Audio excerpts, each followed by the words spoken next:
And they have consistently supported, even though he is a convicted sex offender, he's a registered sex offender, and he raped his stepdaughter, and they continue to act like they're all friendly. And so when she waved at, smiled at her like they're homies in the hallway, I turned around and to Trisha and his other friend, her school friend out there, and I said, how dare they act like they're her friend when they are supporting a rapist?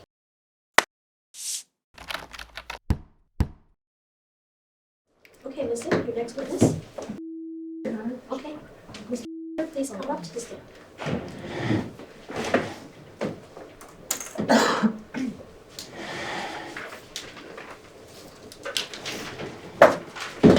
Sorry.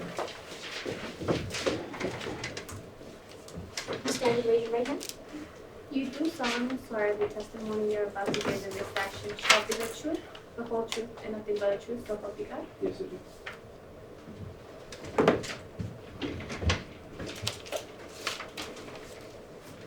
Good morning. What date of marriage? August or September 25th, 2020, I'm sorry, 2016?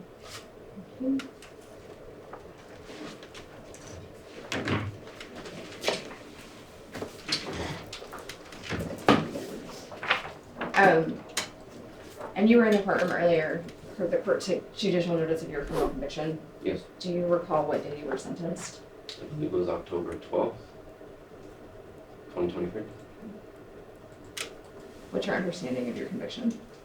I guilty plea sentenced to 8 to 20 years, being pushed for probation. What did you plead to? Attempted sexual assault.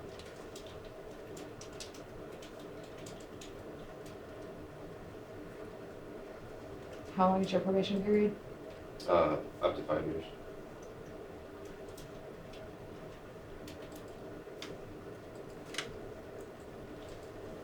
And with that guilty plea agreement, do you have to register as a sex offender? Yes. Do you know what tier you have to register as? 3. Do you know how long the requirements for registration are? As of right now, lifetime, but I can appeal that after 10 years.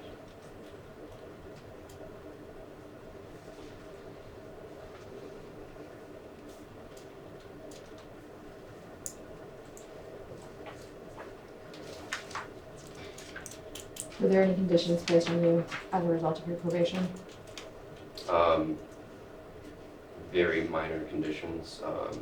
What do you mean by minor conditions? I can't tell you the numbers of them. One of them is to not drink alcohol in excess, to excess 0.08. Obviously stay away from all drugs except for prescription. No contact with minors without supervision other than my biological son with no restrictions.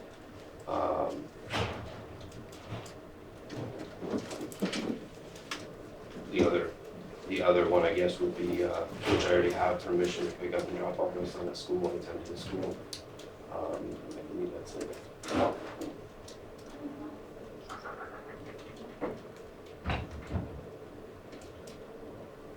So it's your understanding that there's no restrictions with respect to your child not... Well, I mean, I have restrictions. I have to get permission for certain things. But as far as me being with my son, I have no restrictions. So the condition to submit to any and all family court orders is no longer in place? Well, like I said, I don't remember all of them, right? I did say that. Of course, if they want to come to the house, and they come to the house every month. No, that was my question. So at sentencing, and looking at the minutes from the sentencing order, there's a condition here that says defendant to submit to any and all family court orders. Do you recall being told that by the judge? Sure. Okay, so then when you say without restrictions, what do you mean by that? That I don't need supervision with my son. Okay, so your understanding of restrictions is supervision. Well, right now, with this judge, and that judge, and criminal and family court, it is written that I have unsupervised and unrestricted time with my son. Okay, so I'm just trying to understand what your understanding is. So That's my understanding. When you say restrictions, your understanding of that is supervision.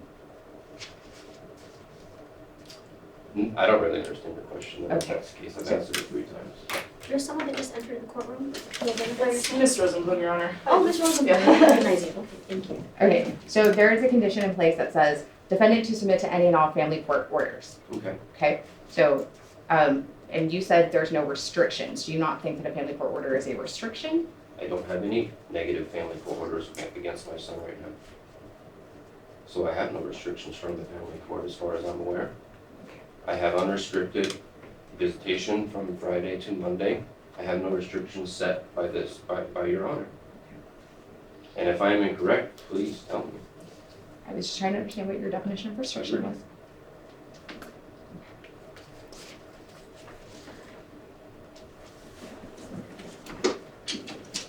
And,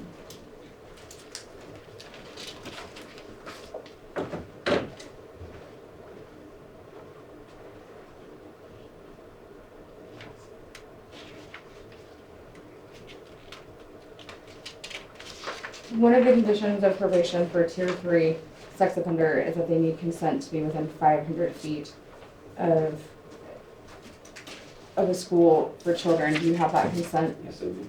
Do you have that in writing? Yes, I do. Do you provide that to your attorney?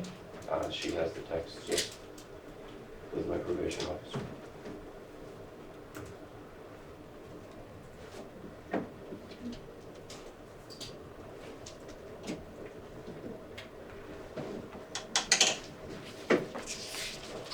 Did you produce that text message in this case? I don't know if that was submitted in all of our evidence. When did you receive that text message from your probation officer? I couldn't give you the exact date. It was on or around early January when my probation officer first contacted me.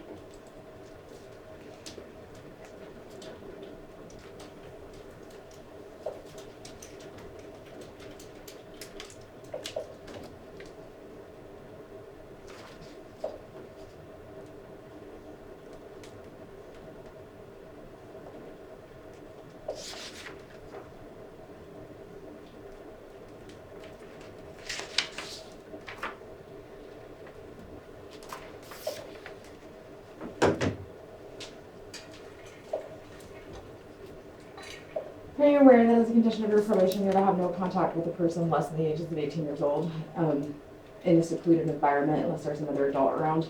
Yes. Your Honor, elements. I'm just asking if he's aware of the conditions of his probation. Also stated. No. Oh, objection is overruled. I'll allow the question. You want to ask the question again, or do you need her to ask the question again? I'll answer it again, Your Honor, yes.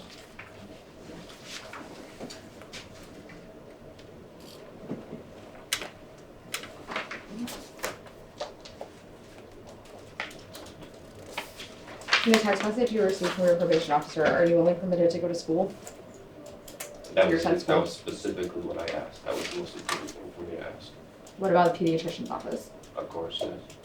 Are you permitted to go there? Yes. Is that in the text message? That was in person when I asked him last month. Did you get that consent in writing? It's not in writing, but I can get it next month when I show up. But I am allowed to take my son to the doctor, yes.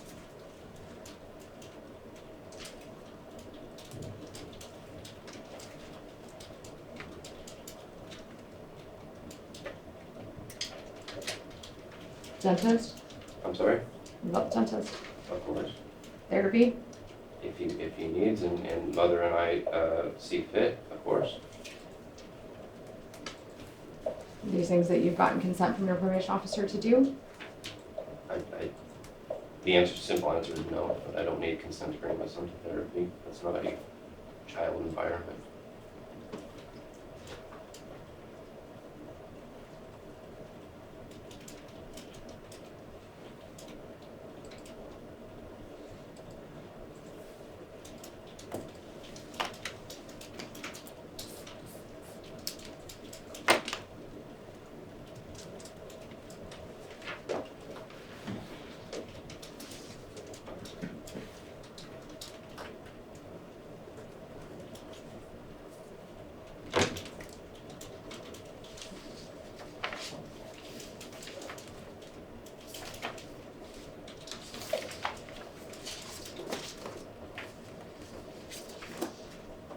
How old was her when you and started dating?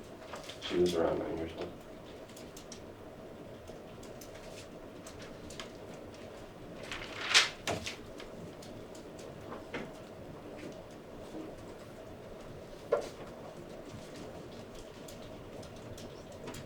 How would you describe your relationship with? Phenomenal. How would you describe your relationship? Two-part answer. At the beginning of all this, and rightfully so, it was rocky, to say the least. Since October, when Your Honor gave me Friday through Monday, we have been co-parenting and everything has been fine. I feel.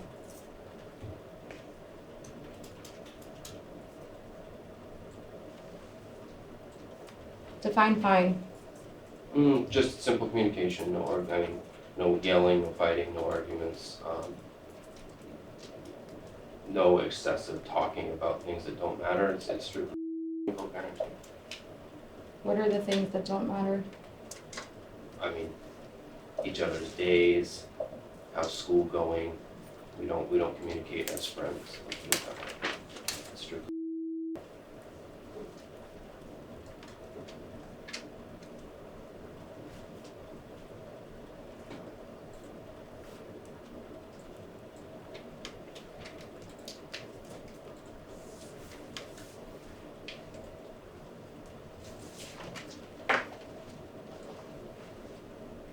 Who provides insurance for I do.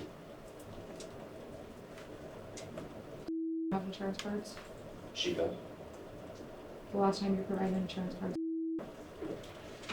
They're on the app. They're accessible 24/7. I don't know if she has the app. If she needed, I can send it to her, but she has current cards. They usually send them to the house. If they have not, she could have asked me. I would have gotten them for her. I have not physically provided her cards in probably a year and a half, but they're the same cards.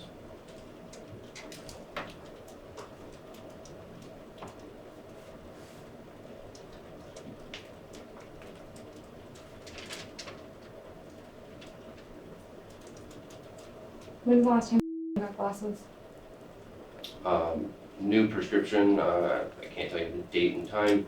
It was last month, approximately early last month, I believe.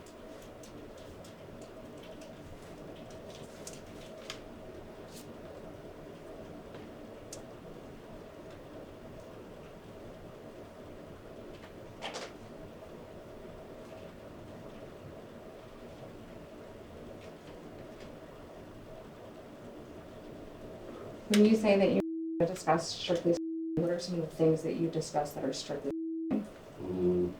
Asking for different times, more time, times that weren't mine, days that weren't awarded to me from Your Honor. We talk about doctor's visits. She tells me when she's going to send over invoices and receipts, and I believe that's about it. Oh, we pretty much weekly, both of us. Will's been answering the phone by himself lately, but pretty much weekly we ask, when Sterling doesn't answer the phone, can you please call me? She may be available. Of course. There's been no issue.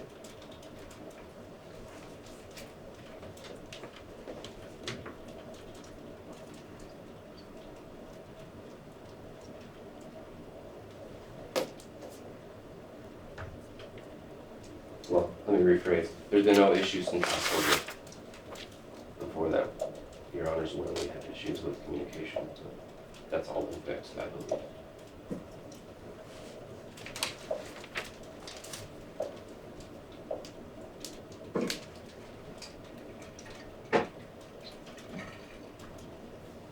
What were the issues before October? As far as I'm aware and from what I was told from my parents seeing the I don't want to phone, know I what was you're told, I blocked just from want the to know what you're phone. aware of. I was blocked from his phone. He never received my phone calls, refusal to let me talk or see my son via FaceTime, which led to Donna's house. Missed visits at Donna's house. And coming and saying, I'm sorry that you couldn't show up. So I was getting blamed for the missed visits, even though I was there. But like I said, that's all in the past, and since October, everything's been, as far as I'm concerned, great. Free via communication.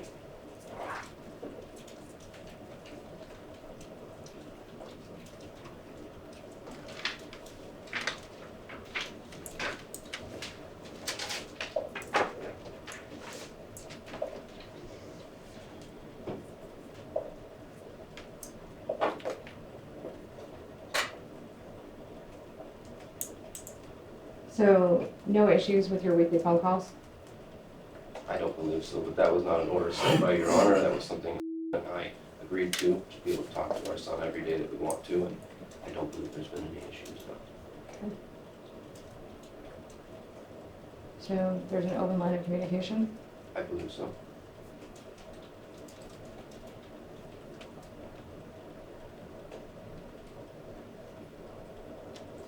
And the limited communication to just about From what I can gather through the thousands of texts we've sent, I believe every single message has something to do with it. and you think that has created a good co-parenting relationship between you and her? I think we're well on track to becoming good co-parents, yes. I think there are right now no issues co-parenting.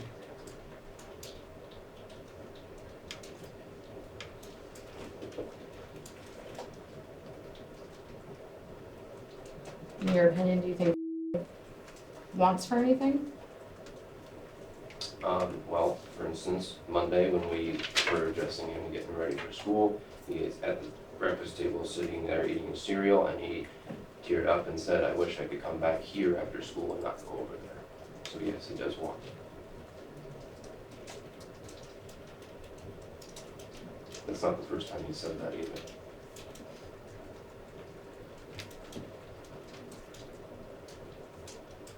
I know that during Donna's house visits, Sorry, there's not a question pending.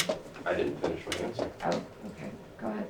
I know that during Donna's house visits, he was wanting me, because at Donna's house, he told me that he will never be able to sleep at my house again. We were showing him beds, because we were on the verge of me getting time with my son, and he said, "I'll never be able to sleep in that bed. I was told I can't ever sleep with you again." Okay, well, that's not true, right?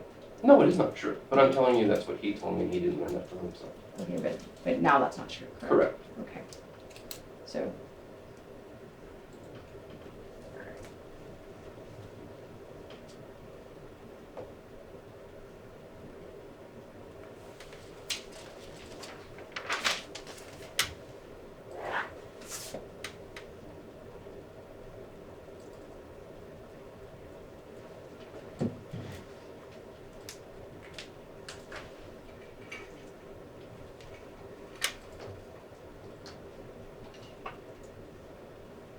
I'm gonna also add to your question, if you don't mind. No.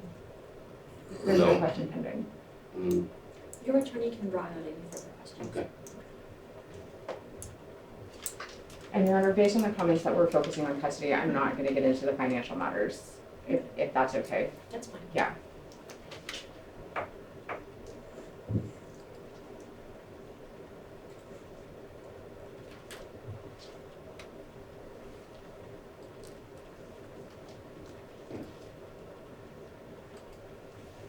How would you describe his relationship? I think it's wonderful. I think he loves his mom to the moon and back.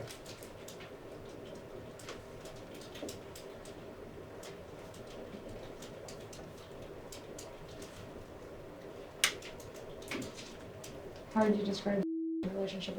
I think he loves as well, just as much.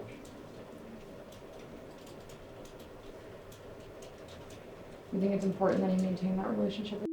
Absolutely.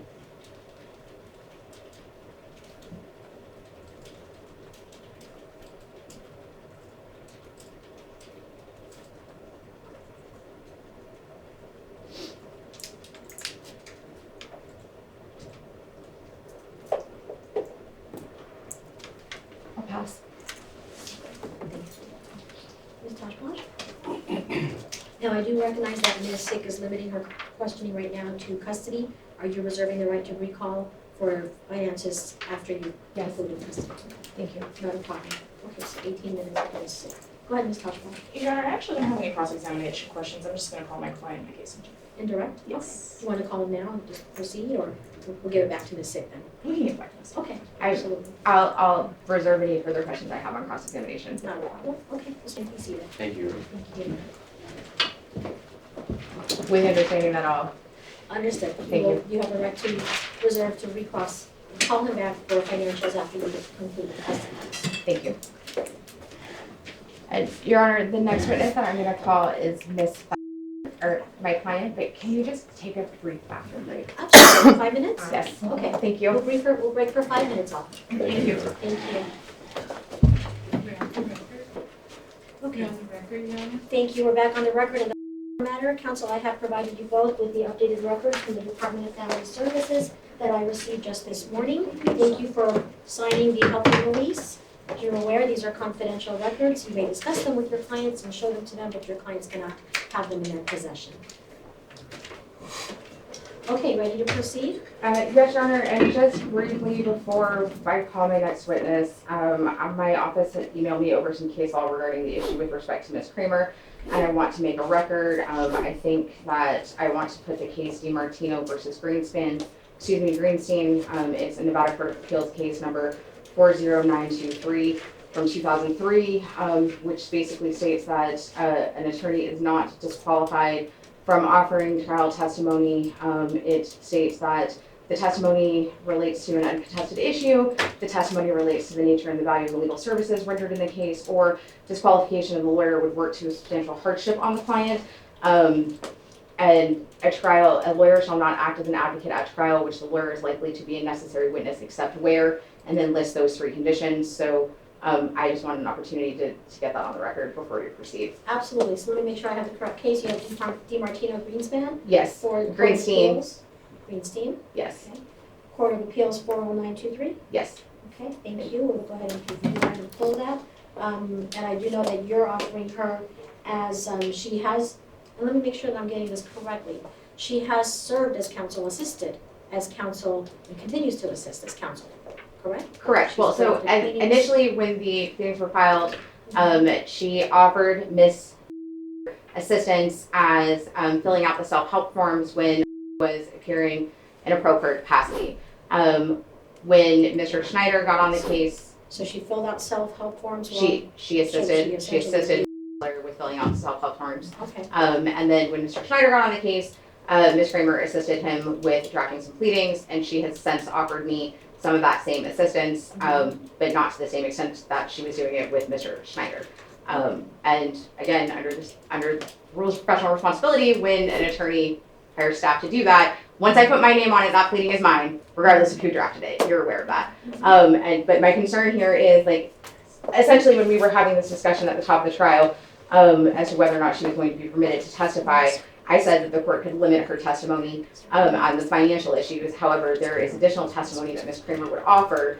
You have a seat. There's additional testimony that Ms. Cramer would offer beyond just that of the financial issue. And I think based on this case law, I'm making this proffer because based on that additional testimony, I think it goes directly to factors important in my case in chief. I think it goes to the 125C factors and it's my burden to make. So I'm asking the court to reconsider based on this case, and if the court needs a minute to read the case to consider it, I'm happy, obviously, it's a courtroom. I'm not saying take a break, but I think it's important because it's important enough to me that if Ms. Cramer is not going to be allowed to testify, I'm going to ask that the trial be suspended so that I have an opportunity to file a writ.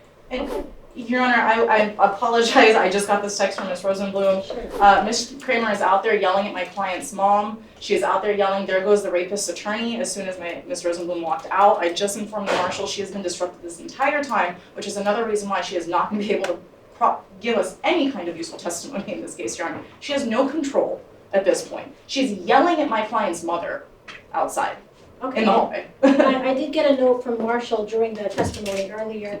It says Attorney Cramer is here outside adamantly demanding to be allowed and to testify at this hearing. Marshall, has Ms. Cramer been, can you describe for me adamantly demanding? I would describe it as speaking with a fervor and a passion that sounds if not desperate, insistent. Insistent, okay, and was she complying with your response? Yes, she did. All right, so I'm gonna go out, I'm having my staff pull that case, but meanwhile, what I'm hearing then is, initially the proffer from Ms. Cramer was regarding the financials to establish that Mr. was willfully unemployed or underemployed, is what I received from you this morning. But now, Ms. Szyc, you are not changing, but you're expanding to state that your offer of proof for Ms. Cramer is beyond the financial piece. Well, I want to clarify, Your Honor. What I was limiting to before I read this case and was aware that when we were limiting to the distinction of if we could draw a line to attorney versus non-attorney, my proffer was that the distinction could come in her testimony could be limited to the financial issue if there was concern. And so that was the proffer based on that. But now that I've had an opportunity to read this case, and I'm aware that there doesn't need to be a distinction because she's not acting as trial counselor, I'm making the assertion that I think it's appropriate that I don't need to limit her testimony and she should be allowed to testify on all the things that I was intending to question her on. Okay. And so without there needing to be a distinction, aunt, attorney, counsel, etc. So that I want to just make sure we have a clear record. So this morning when I offered the proffer, it was based on where do we draw the line questioning from the court. Okay. So now I'm offering that based on my reading of this case, I think that it would be appropriate for me to question her as I intended without there needing to be a draw of the line with any counsel that she may have given my client. Okay, thank you. Let me have Ms. Tajbakhsh. You may be seated. Thank you, counsel. Thank you. Ms. Tajbakhsh? Yes, Your Honor. I haven't read this case yet, but given If you're arguing, you can still stand. Okay, yeah. Those that aren't arguing. I was just sitting the chair out. I understand. I haven't read this case yet, Your Honor, but given what Ms. Szyc has just put on the record, she said anything about any uncontested issue. There are no uncontested issues in this matter, Your Honor. Everything is contested at this point. We haven't been able to resolve anything, unfortunately, given the outside influence in this case. I still stand by my position, my client's position, that Ms. Cramer has interfered in any good faith resolution that we have tried to make in this case, any attempt that we have tried to make in this case. And there is no uncontested issue. She has been involved in this case since day one. She is an attorney. She does understand the law. She has drafted the pleading on Ms. Szyk's own admission. So again, I go back to how are we going to have a distinction between when she was a lawyer and when she's a witness. She's not identified as an expert. I understand Ms. Szyk's offer of proof that she's going to testify to financial issues. She's not an expert. She's not an expert on unions. She wasn't identified as an expert in this case. So she has a lay testimony about my client's work that she's going to offer. I need an offer of proof as to the custody as well. What's the uncontested issue that she's going to testify to? That's not already hearsay, that's not already dealt with between the parties here. Okay. I don't understand, we still haven't heard anything about how Ms. Cramer's testimony is going to be relevant. And again, I'm not sure if my client's family is comfortable with her sitting out there yelling at them, but to sit there and say, there goes the rapist's attorney when we walk by, that's a problem with me, Your Honor.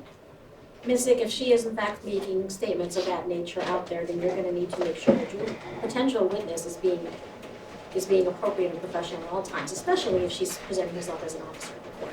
Sure, Your Honor, but I mean, I can't comment to that because this is the first time I'm hearing it and I'm not out in the hallway. So at least with respect to that, I need an opportunity to speak with her. Sure. So I can't make any representations as to whether or not that's happening and would at least like the opportunity to address that with her. And if it is happening, I can address it with her. With respect to that and to counsel's arguments of the uncontested issue, there was also a point 2 and a point 3 to the case law, right? So there's more there than just uncontested issue. Okay, so I'm printing out the case law for both parties' edification if you guys would like to take a look at it. We do have a little bit more time left. We will have a break for lunch, so I can go ahead and review this during the lunch break and then render a decision. I'll go ahead and hear both your arguments. I'm sure counsel, you guys can pull it up yourself. We do have, if you want, we can take a break for lunch now, an early break for lunch, or we can continue to go. Let's see, time-wise, we're at 38 minutes with Ms. Szyc, not including the 5 minutes that was discussed earlier currently regarding this witness, and then 15 minutes is with Ms. Tajbakhsh. Your Honor, I hate to do this, but I would like that we take the lunch break now because in the order of just how I present my case, I'd like Ms. Cramer's testimony to come before Ms. if she is going to be permitted to testify. Okay, excellent. So we'll go ahead and take an hour break. It's 11:20. We'll reconvene at 12:20. I will go ahead and review the case law and reconvene it all at that time. Okay, Thank you. thank you all. See you at 12:20. Okay, so I have reviewed the case law, and I'll give the floor, very brief, if you want to summarize or make any arguments very briefly, Ms. Szyc, and then Ms. Tajbakhsh. Yes, Regarding Ms. Cramer.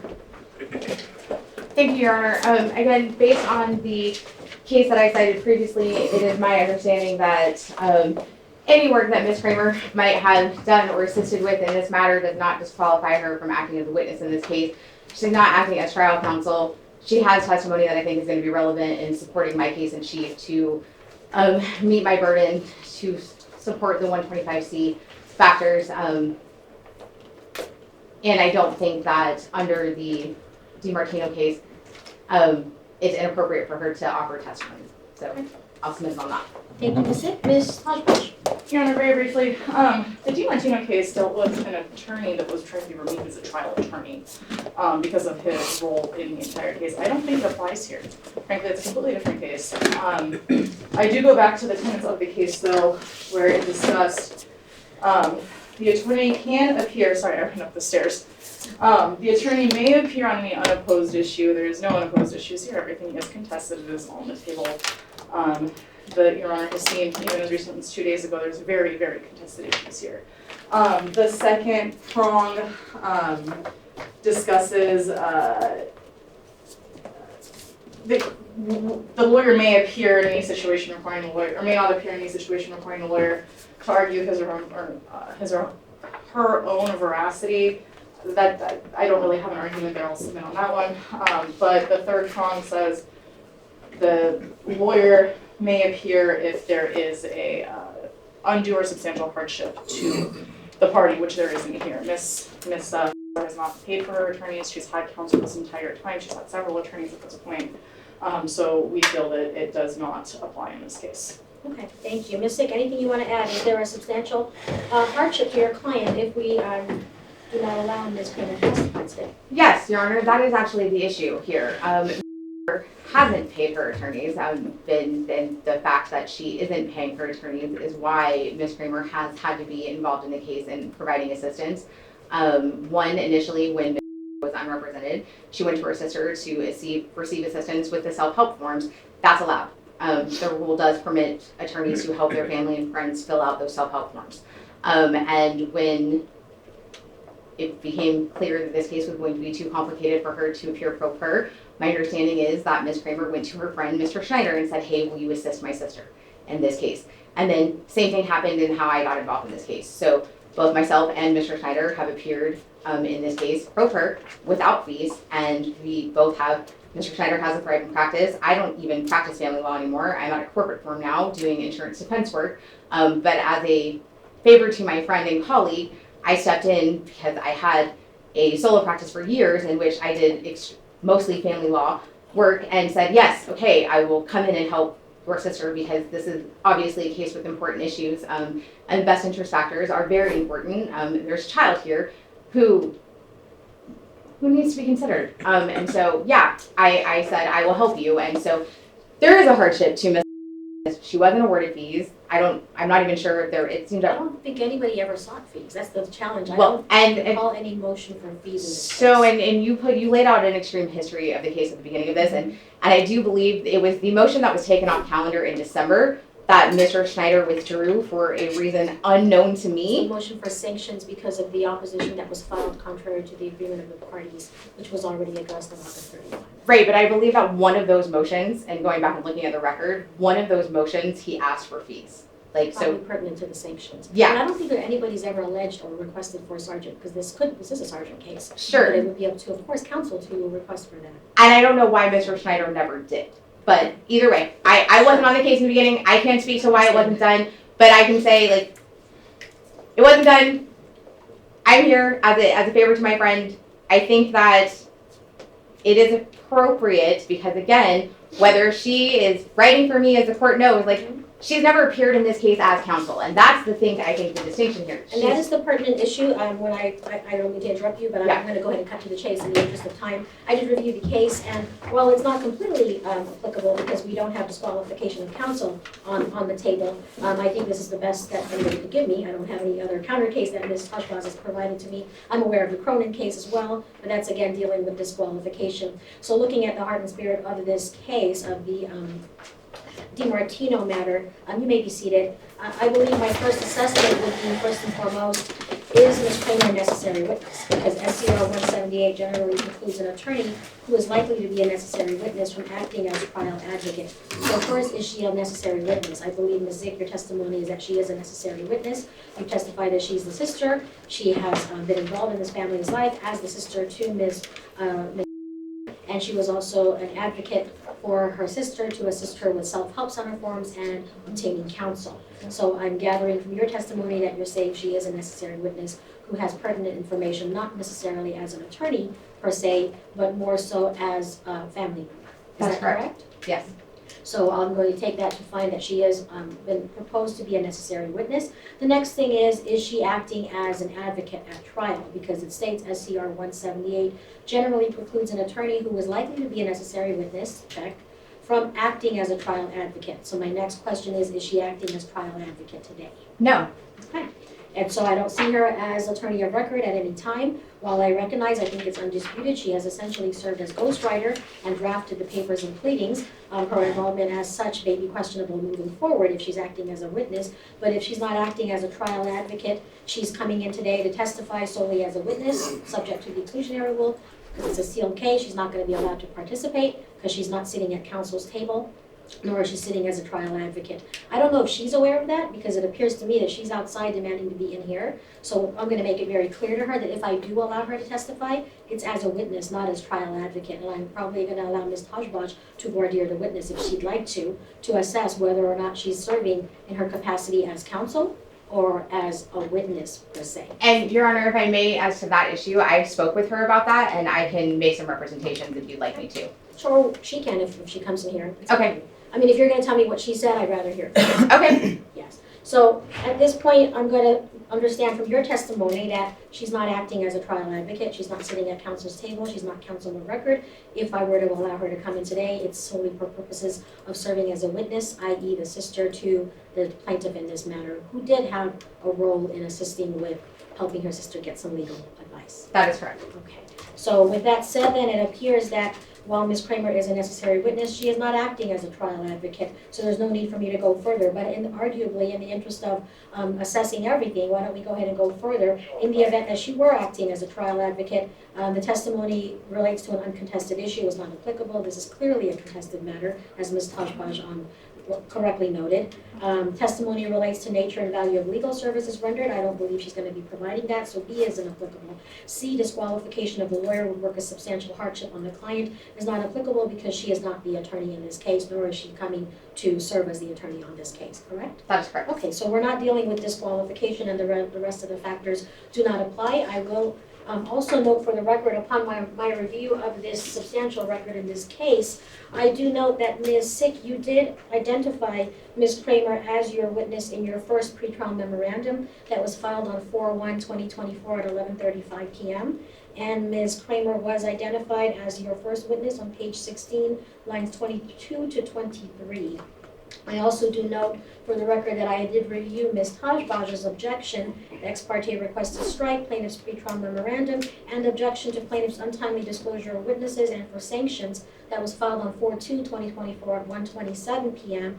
And on her objections, I do note that on page 6, lines 12 through 20, objection to plaintiff's new witnesses. At no time was witness number 1, Ms. Cramer, objected to. There were objections to witnesses 4 through 7, which we already discussed the majority of them today, who, because they were not available to appear by in person, we won't be allowing their testimony. So I will note that based on my review of the record, there was not a timely objection lodged to Ms. Cramer testifying based on the pretrial memorandums. But I like to always ensure we have a very clean record. So at this point, based on my analysis of the DiMartino case versus Greenstein, I will allow the testimony of Ms. Cramer as a witness and sister to Ms. provided provided that she understands that she is at no time representing herself as counsel or trial advocate in this case, nor is she allowed to assert that right to serve as counsel at this moment in time.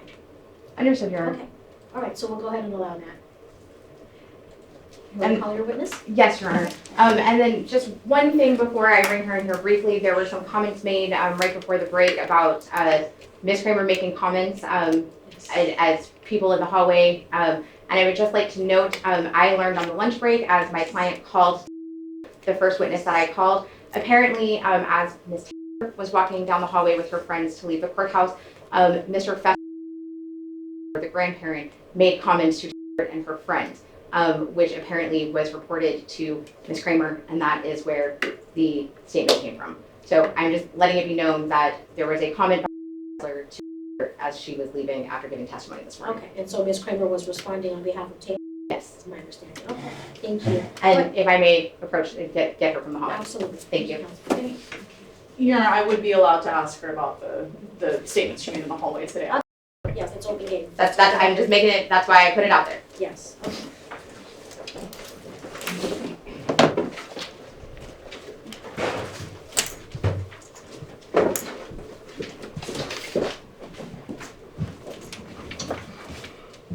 Ms. Cramer, please stand and raise your right hand. I'm going to swear you in. You do solemnly swear the testimony you are about to give in this action shall be the truth, the whole truth, and nothing but the truth, so help you God? I do. Thank you. Thank you. Please spell your name for the record. Michancy, last name Cramer. Thank you. And I'm sure you're aware you testified before, I presume. Yes, If at any ma'am. point you hear the word objection, please refrain from responding until I make a ruling on that. Okay? Yes, Your Honor. Will do. And Your Honor, I know we've been limiting this to just the custody issues, and in the interest of not having to call Ms. Cramer back, Absolutely. may I? Thank you. Absolutely. You can manage your time as you wish, so please do, counsel. Ms. Cramer, how do you know? She's my sister.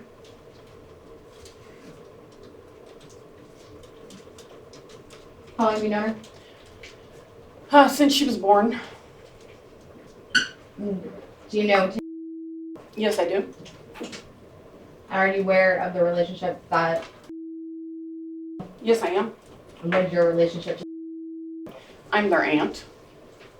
So, have you known since and her have him and strike up? How long?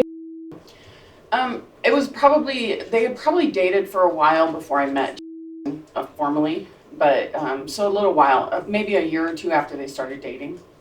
Do you remember what year that was? I do not. It might have been 2016. Do you remember how old she was when they started dating? She was in middle school, so 9 or 10.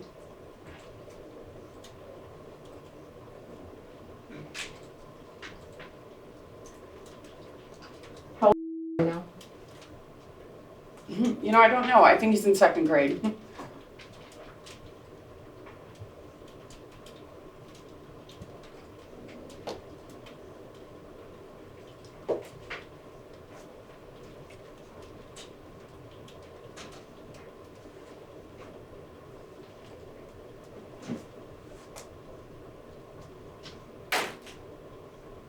How many houses have you been aware of and living in together? 2. Did you ever have occasion to visit them in their first home? Yes. Do you remember what street it was on? It's like Ossicat or Ossisat. I don't know. Ossicat. Okay. And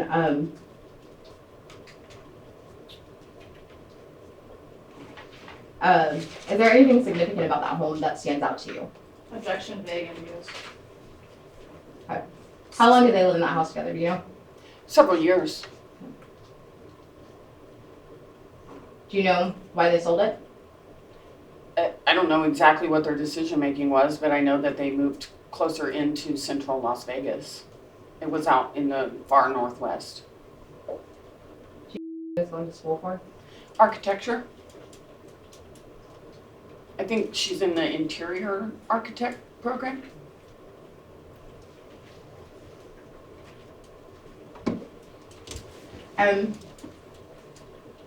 What we will describe Osakat, I think that's how you say it, in the Osakat house. Did you ever, were you ever there while any remodeling projects were occurring? Yes. Okay, can you describe what remodeling projects you observed? The main thing that I saw was the kitchen. The first time I visited, they hadn't done anything to the house, and it was just a regular kitchen. And then, I guess they had like a leak or something, and they got a big insurance payout to remodel their kitchen because it Objection, damaged stipulation. the kitchen. Sustained. Okay. You're aware the remodel occurred? Yes. Okay. And do you know who did the remodel? And can you describe what the kitchen looked like after the remodel occurred? It looked amazing. She redesigned it. She put in custom cabinets. If I remember correctly, there was a really cool looking tile backsplash. And at one point, they had gone back and forth and done so much work on the cabinets that the cabinetry guy wanted to use photos of their cabinets for his advertising. And is that information that she shared with you? Yes.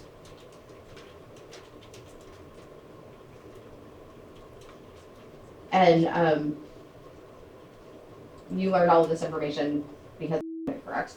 Well, yeah, and also when I went in the house, I mean, the first time I saw it, it was really, like I said, it's nondescript. It just was a regular kitchen like any other Vegas house.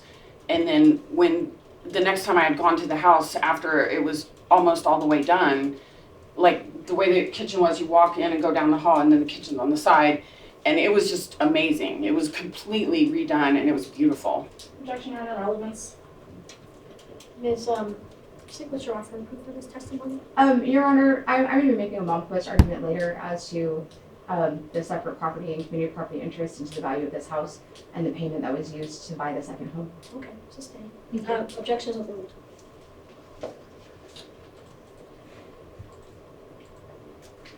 So your testimony is that there was an improvement to the home with the remodel of the kitchen? A massive improvement. Objection, Your Honor. Foundation then as to the house. We have no ownership. We have no information regarding this. I'm just asking for the foundation. Okay, foundation on Osaka. Well, Your Honor, I reserve my right to recall on the financial issue earlier, so I can lay that foundation at another time. I'm getting this witness's testimony as to her observations of this home at this time. Just a time frame, do we have a time frame? I don't believe I had a time frame of when the Osaka house home was there. I believe she testified it was in 2016. Was it 2016? It was probably 2016, 17 until they moved into the Homeby house, yes.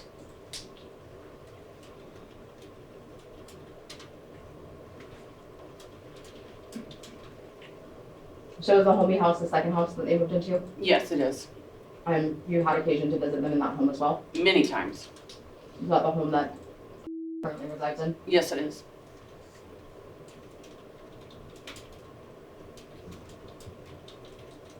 And this is the home that you referred to that's in the center of town? Yes. And are you aware of any remodels or improvements that worked on in this home? Yes, I am. Can you describe those for me, please? Yes, the house is an older home and it had an enclosed dining room, so it was very like cramped and kind of dark in there. Took out the walls and made it into more of a great room style, and she patched the tile just because she was gonna continue to remodel the house going forward, but and then they also put in a custom door. I don't know if designed it or found it, but it's a custom door. It's massive glass door, opens both ways. It's really beautiful. Totally changed the way the house looks, because before it had like one of those old crusty wooden doors that had the little windows above them, and so she put in that new really modern door, and then the inside entryway she was redesigning it with in kind of like a drop zone with like a mud room almost, except we don't have mud here, but new cabinets and storage area right inside the door. And again, who was doing this work? Yes, she was. Oh, and Objection, also speculation. she moved the What's door. sustained? Hold on. Has shared any of, strike that. How do you know about these improvements? Because I talked to her And she showed me the stuff she was working on her computer. She showed me all the plans for the house and what the changes they were gonna make. And one of the things I forgot to mention about the door was it used to have one of those recessed entryways, and they moved it out so it's flush. And so actually they gained like that whole entryway where it used to be like a step and you go in to the door. Now it's the door is right flush with the outside wall. And Yeah, I still have to object. My objection was to the fact that she said she did all the work herself. Was she there? How does this witness have any of this information? I asked her how she learned it. She said I told her. I'm gonna overrule the objection. I have testimony here that she will show her the plans, the designs, told her all about it. She asked if she did the work. The work is in architecture. I don't believe she did the, I guess you can get clarification. My testimony, my understanding is it's as an architect who's designing and drafting it. That was my intention with the question. So, Michancy, what's your understanding of the work that you performed? the design work Okay. and plans. Thank you. It was very tiny. I don't think she could lift that door on her own to install it. Fair point. And as she discussed and shared these plans throughout the process with you. Yep. And she showed me other plans that they were gonna work on the house too. And again, that's for the Homeview residents. Correct. When was the last time you were at that residence? I don't know, probably a month or so ago. Maybe a little more, maybe a little less. I'm gonna transition a little bit from the homes. Let's talk about Taylor now. You mentioned you know Taylor pretty much her whole life. Is that correct? Pretty much. So you're aware of the events that occurred in October of 2022. I am. How have you been supporting Taylor, or have you been supporting Taylor since October of 2022? I have been supporting her even before then. Honestly, I don't really like spending time with very young children. So as I started getting into middle school, started having her own personality, I've been pretty close over the last few years. And I used to pick her up and take her school shopping when she was in middle school until she went to that school with the uniforms. Then I didn't take her school shopping anymore. I would pick her up, take her to lunch. And then in 2022, she worked for me. She was a file clerk in our office. I would drive her home every day. Like I would just pick her up. Like she was over at my house a few weeks ago making cupcakes. We're pretty close. So I've supported her as an aunt just emotionally. Like for her prom last year when she graduated, she borrowed a dress and I paid for everything else, like her purse, her earrings, her shoes.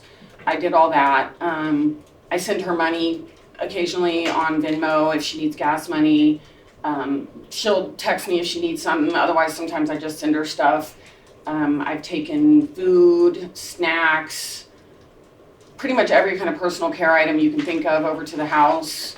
I've sent her money for food. I've taken her out to eat and purposely like ordered extras so she can take leftovers Objection, Your Honor. home. Narrative, relevance. It's relevant to the question, which is how is she supporting her? So Right, well, the child isn't now a subject to the case now, how she's supporting her now. Your Honor, and their testimony is relevant because at one time there was a concern that Alyssa was spending money that she was being paid by on Taylor. So I'm just establishing that her family was supporting Taylor and not overruled.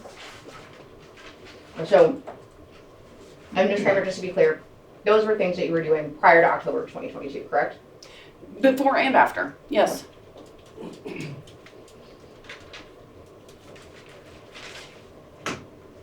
it fair to say that, strike that.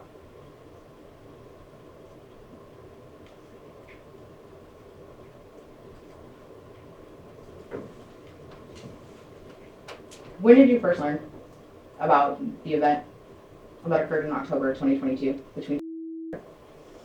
I don't know the exact date, but it was sometime in either January or February of 2023, I believe. And do you recall who told you?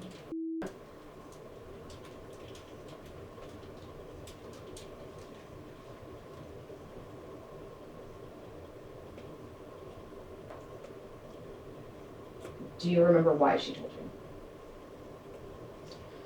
Objection calls for hearsay. Hold on. I don't, she's not telling me what she said. Yeah, I'm asking why the information was shared. Okay, overruled. Objection speculation then, Your Honor. Again, I'm Unless she asking, knows. it's what's her impression of why the information was shared? I don't know exactly why she told me. It was just, we're family. Okay. After the news of the event was shared, do you know if you took any steps to obtain a TPO against? Yes. Okay. What do you know about that? I know that Elena first applied for one for herself and it was denied, but then the hearing master had informed her that her had grounds to file for a Objection, TPO. hearsay. Sustained. Do you know if applied for a TPO? Yes, I do know. And there would come occasion after you applied for a TPO that you found yourself at the Humbly house. Yes. Can you tell me about the events that occurred on that day, if you recall? Yes, I do recall. I was at work and called me and she was hysterical crying. And it was about the time that the school got out of session for the day. School? Yes.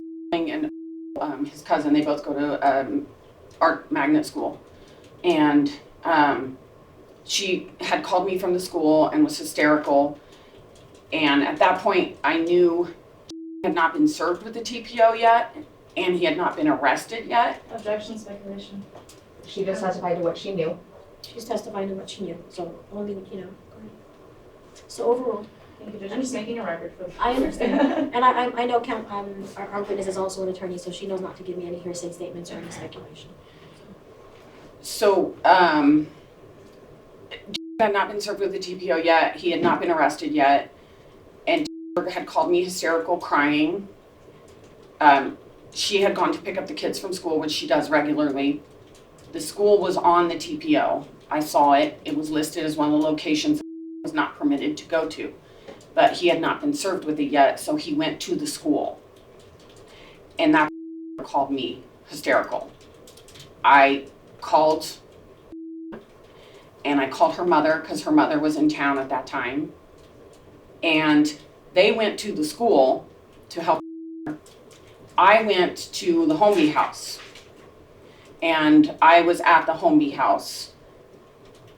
And when you say you were at the Homeby house, were you physically inside the residence? Can you describe your location? I was outside. So the way there's like a little pony wall it's like a L-shaped driveway that goes out on Lindell and then Homeby on the other side. And there's a little pony wall around the yard. I was outside the pony wall sitting in my car. Okay. And can you tell the court what you saw while you were sitting in your car? Well, I pulled up and I pulled over and it was a truck and the door was open. And as I was sitting there, was coming in and out of the house with armloads of clothes and guns. And you actually physically saw this? Yes, I have a recording on my phone somewhere. And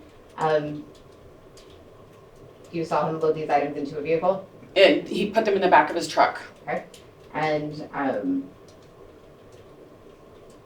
what happened next? After I filmed him, I sent a group text to Elena and her mother, and I believe Nova was on it too, sister. And I told them that he was at the house and this is what I observed. He's taking stuff out of the house, and I was just making a record so we'd have the timestamp on my text messages. And then after that, they all came back from the school with the kids, and then the two detectives who were investigating the rape perpetrated against. Objection, Your Honor. This is, Your Honor, again, we're going back to inflammatory statements. Your Honor, you already heard the testimony from Sister, and Ms. will testify that she was at the criminal sentencing and heard those statements as well. And that's hearsay, impermissible hearsay at this point, Your Honor. You haven't made any findings yet in this case. It was I have She seen can't. Okay, well, she's testified, she's describing She's not saying that he was found guilty of rape. She's not testifying to anything that was stated on the record. So I will allow to use the word as a descriptor. Okay, but the rape that he perpetrated against her, that's not a word of descriptor, Your Honor, with all due respect. Okay. So if you want to rephrase, again, I'm going to allow her to provide her testimony about what she understands, but I'm not here to regurgitate the criminal case or any findings of the criminal case. I can take judicial notice of that. Thank you, Your Honor. Okay, so Ms. Cramer. So the two police officers who were investigating the rape came to the house as well, and then they checked out the house, and then we all went inside. And I started going around looking in the rooms to see what he had done, because I wasn't close enough to see like specific items. I just saw like piles of clothing and some guns. Okay. And so the cops went in the rooms, and then the male officer came out of the bedroom with Lisa, and they had the cases for the guns, like the AR-15. It was like a big, it comes in a box or a case or something, I don't know. But anyway, the serial numbers were all on the boxes and the cases. And so I guess when he took the guns, he had just taken them out of the boxes so he could move them faster, I guess. But the cop took down all of the serial numbers, including the big one is what I really remember was the AR-15. But there were several that they didn't have cases for either. And so I witnessed as the cop was doing his investigation and going over how many guns he had and talking to about that. And you witnessed the officer making notes of those things? Yeah, he even pointed and said, like, this right here is the serial number, and wrote it down on his report or in his notebook or whatever. Okay. And after that incident, you've obviously had an opportunity to spend time with him, correct? Yes, I have. And obviously you spent time with him before this incident, Yes, and so you've been able to make observations of him both before and after. yes. And can you describe, have you noticed any changes in him before and after? I would say when Jim first left the house, I think Sterling just seemed, I would almost say lighter. Like he seemed more carefree, like he was, because he's not a really loud kid. Neither one of the kids were ever loud. But he seemed happier. He was more outgoing. One of the things, like, because I have a huge family, and so I have a lot of nieces and nephews. That's also why I don't know how old any of them are, because there's so many. I never make them give me a hug, even though I'm their auntie. I never make them. I would say, do you want a hug? And I would always say that to Sterling. And sometimes he would say yeah, and then sometimes he would just say no, and so I'd give him a wave or a high five or a fist bump or something like that. But like I would say probably the first 6 months that he was gone, Sterling would just like aggressively hug me without me even asking him if he wanted a hug. Like if it was like I was leaving, I was like, bye everybody, love you, and head out the door, and he would just grab me and hug me. And he seemed more outgoing when he was playing with people, and he just seemed lighter. And that was one of the biggest changes that you noticed? Biggest change I noticed, yeah. And is the cousin. Okay, thank you. And then, did you notice any changes in the relationship that Sterling had with Elisa? He got Can I get foundation on how often or something, background? I mean, Your Honor, I believe she already testified to this? I believe you're still talking about changes in the relationship before and after the incident. Correct. Objection overruled. Thank you. I would say he got more clingy to her. She was a stay-at-home mom before, so, you know, he's always, you know, around her. But with all the disruption that happened right at the beginning, he was just a lot more clingy. We'd be sitting on the patio. He would insist that he come and sit on her lap, that kind of thing. And then, finally, one last area that I want to really cover with you. You are an attorney. Yes, I am. And you practiced in the area of family law for years. 10 years. And is there ever an occasion in which you were representing another one of your sisters that you had an opportunity to speak about his job? Yes, I did. And did that include the type of work that he does in the union? Absolutely. And how union employees obtain their employment? Yes, and keep their employment. yes, And lose their employment, essentially. yes, And did you have that conversation with Jen for purposes of learning information for a case that you were working on? yes, I did. And did you have that conversation with Jen? Well, at least was your impression that Jen was having this conversation with you voluntarily? Yes, And did Jen, as a result of this conversation, take any steps for doing an investigation for you? yes, he did. And then he shared the results of that investigation with you? Objection. More than once. 1 second, what's the objection? Meeting, Your Honor. Your Honor, these are foundational questions. I haven't asked any substantive questions yet. I'll allow it, these are all foundational. Thank you. And did you rely on the information that provided for you in the defense of, or the advocacy of your client in that case? Yes, I did. And just to be clear, the information that you obtained from in that case was directly related to the union that you was a member of. Yes. What union is your member of? Are you aware of? The electrical union. And as far as you know, is he still a member of that union? Yes, yes. And how long ago did you have those conversations with? I couldn't give you an exact date, but I'm thinking it was around 2018. It was before COVID because I was making in-person appearances. And what was the purpose of having that conversation? What type of case were you working on? A child support case. It was an R case down in child support court. And do you recall what the outcome of that conversation was? Yes. Can you describe for the court what you learned in that conversation? So one of my other sisters is, her ex-husband is a member of the union, and so is his brother and his whole family. Their whole family is in the union.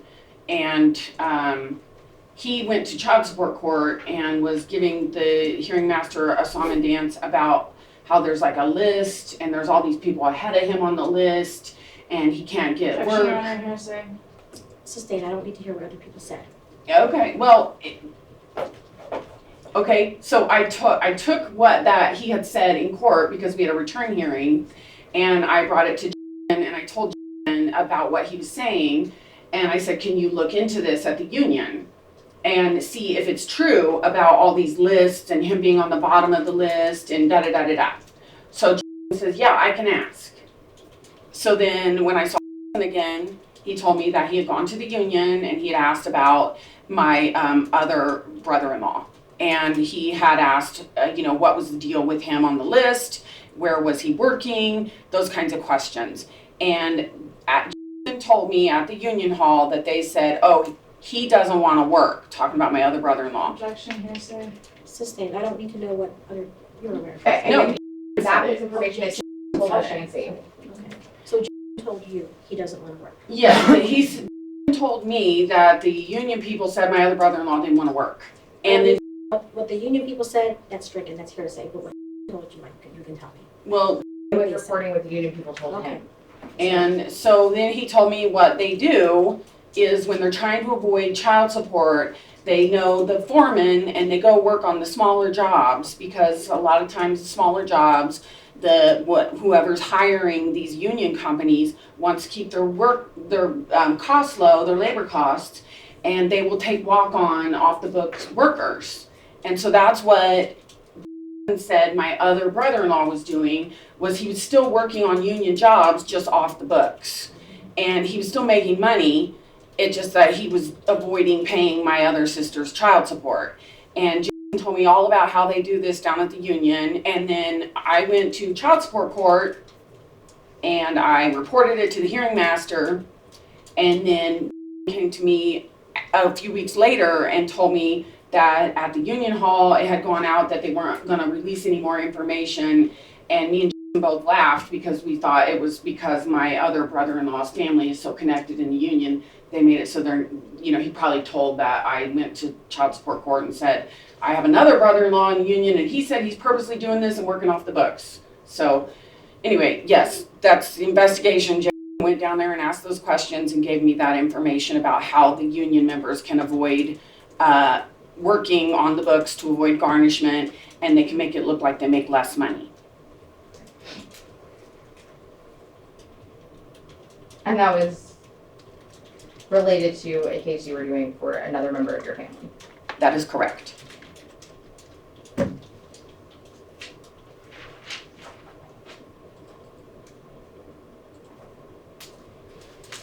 Okay, and I'm just gonna rip the Band-Aid off because I know it's coming. Ms. Yancey, are you aware that you, have been accused? Are you aware that there's an accusation that you, have been interfering with this case as an outside influence? I'm aware, yeah. Do you believe that you've been interfering in this case as an outside influence? I don't really even know what that means. So, I mean, I have asked my personal friends to provide legal services because she doesn't have money to hire an attorney. I don't know if that, maybe that counts as influence. I fill out her original self-help forms. So I don't know if that counts as influencing. I have, you know, like I already testified, I've helped with financial support, not significant, but some to I've also helped support Taylor in this time. I don't know if that counts as influence, but yeah, those are things I've done.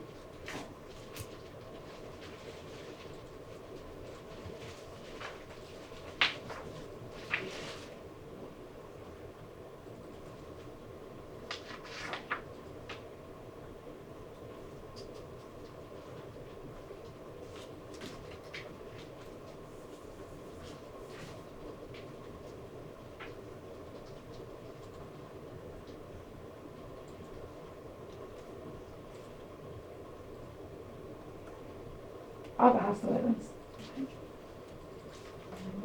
Can we get like 5 minutes, please? I got a call back that I absolutely need to attend. Not a problem, it's 1:04, we'll reconvene at 1:10. Okay, we're back on the record. Ms. Szyc, did you pass the witness? Yes, Your Honor. Ms. Tajbakhsh. Thank you, Judge.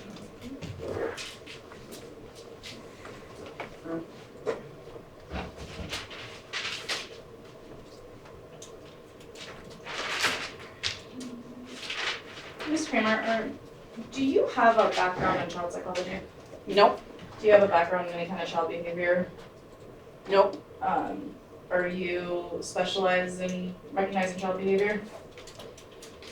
I don't know that you would say child behavior, but I did take multiple training courses as a victim advocate from 2 different sexual assault and rape crisis But centers. not in child behavior, correct? Well, there was some specific training segments child behavior. on children. If you're gonna ask me a 1 second, question, 1 counsel, second. I have to answer it. It's not your. Hold on, wait a minute. I don't need the two of you arguing back and forth. She's gonna ask you a question, answer the question. If it's not the question, if you need a yes or no, then you can tell her yes or no. And if we need any elaboration, Ms. Szyc can take it forward. I don't need any raising voices at anybody. And if you want, you can start looking at me and address the questions to me, okay? Yes, Your Honor. Thank you. What So, was that question? thank you. You don't have any specialized behavior or specialized training in child behavior, correct? I have some.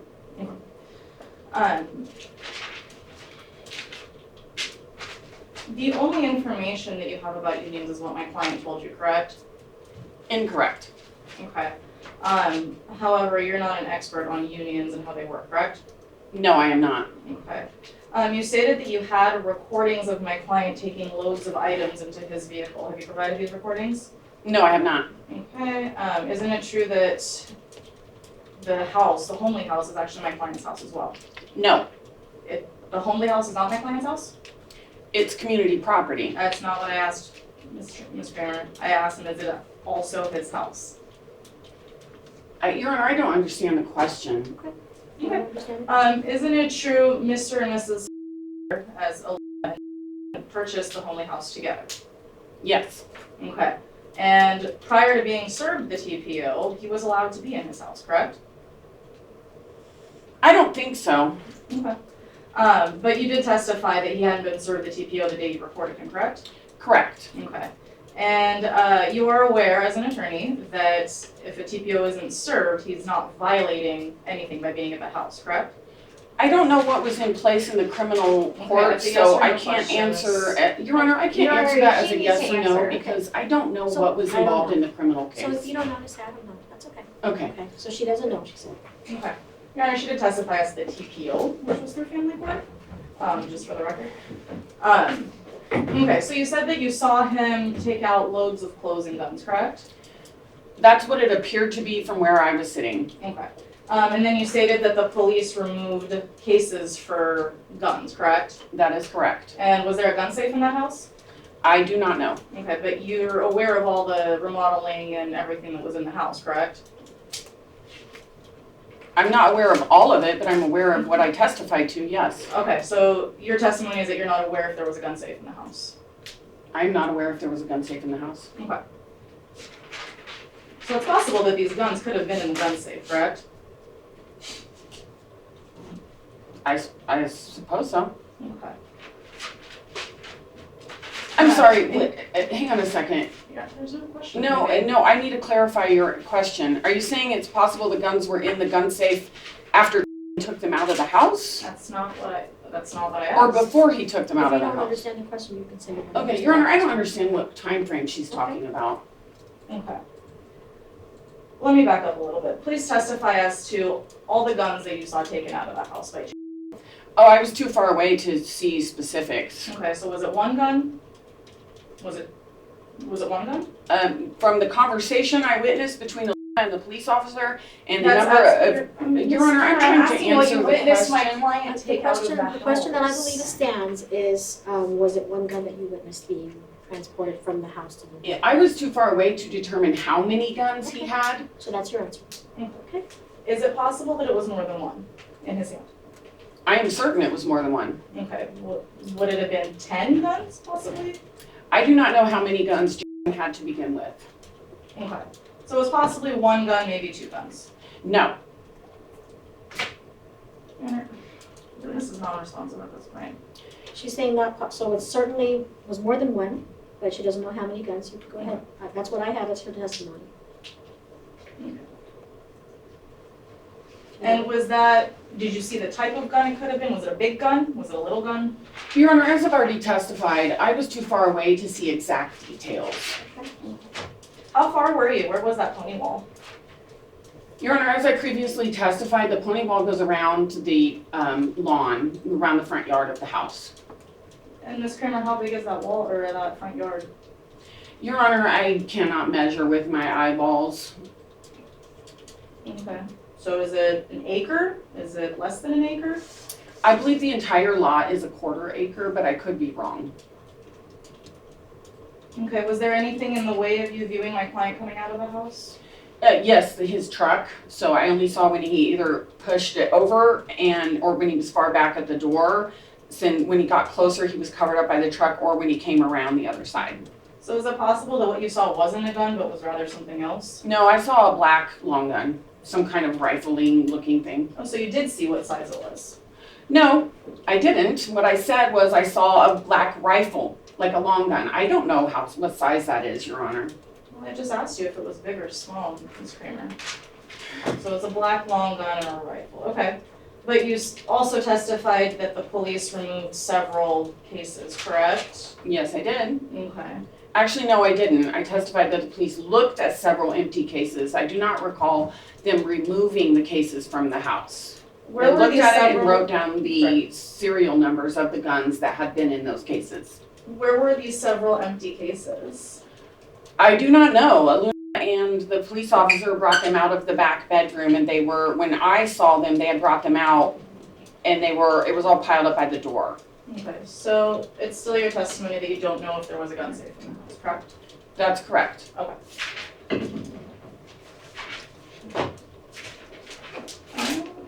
You testified that the only, quote, interference you had with this case was asking your personal friends to provide legal services and financial support, correct? No, that's not everything I said. Okay. And then you also stated that you helped support, correct? That's not the only thing I said. Okay, go ahead and clarify, please. Clarify Exactly what? the form of the question. Go ahead and clarify, okay, so that's not what you said, please tell me what you said, if I'm incorrectly stating your testimony. Your Honor, I'm sorry, I don't understand the question. Okay. So, Ms. Tajbakhsh, you were, I want to hear the form again because I said. I said that she testified that her only interference in this case was asking her personal friends to provide legal services, providing financial support during the pendency of this action. And then also I added being there for, I and don't I'm asking what recall her- else she, I don't have testimony that she said the words verbatim that was her interference. I believe the question was, it's been said that you're interfering as an outside influence, do you agree? And then she said, if it's interpreted as, I ask my personal friends to provide legal services, I help them fill out self-help forms, I help them financial support, I help support this time, if that's what's construed. That's what I had in my notes. thank you, Your Honor.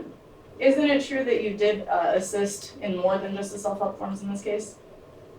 I've assisted as attorneys. Okay, and that you have drafted some of the pleadings in this case, correct?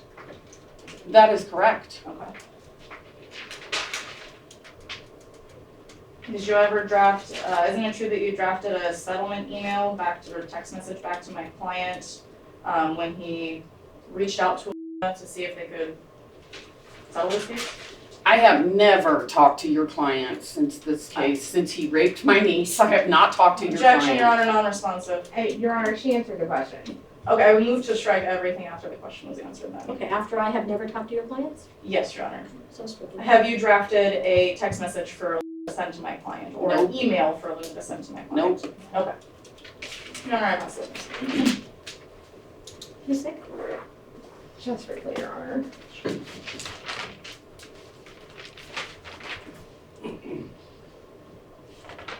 Just to make sure I'm clear, Ms. Cramer, your testimony with respect to the guns was not only based on the observations you had of Mr. walking out of the house, but also the observation you had of and the police officers. That's correct. And also, to be clear, I did not go in their bedroom in their house.